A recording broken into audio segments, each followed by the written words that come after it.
Interesi më i madh në raundin e dytë të regjistrimeve është për programe 2 vjeçare profesionale që premtojnë punësim të menjëhershëm pas diplomimit. Kreu i rrjetit akademik shqiptar thekson se që në nisje të fazës së parë, maturantët po tregojnë një prirje të qartë drejt degëve praktike të orientuara nga tregu i punës. Fillim të vrusë mund të kenë pasur programe 2 vjeçare, kurse programet e tjera kanë atë ecuri tash dhe në zorim të kotave të mbetura nga raundi i parë dhe pastaj vijnë dhe programet e tjera që mbasi në raundin e parë nuk patën ato pritshmëritë, nuk arritën pritshmëritë e tyre. Vetëm në nisje të fazës së parë është regjistruar gati 1/3 e aplikantëve, që sipas Xhelaj tregon një ecuri pozitive. Ky trend reflekton kërkesën e lartë për vendet e lira të mbetura nga raundi i parë. Pritën 6300 maturantë regjistrohen, sepse aq kanë aplikuar në raundin e dytë.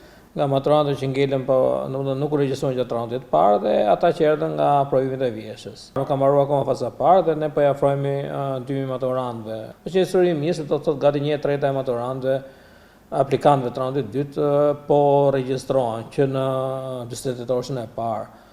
Ata që nuk arrin të regjistrohen në këtë raund, do të kenë mundësi të aplikojnë më vonë në fazën e lirë përmes portalit U-Albania. Sa tjetër pastaj që nuk arrin të regjistrohen, kanë edhe fazën e lirë, e cila vjen në fakultet, por gjithë procesi kryhet në portal edhe për të verifikuar kriteret hyrëse, qoftë mesatarën, qoftë kuotat, qoftë dhe kriteret e veçanta të universiteteve.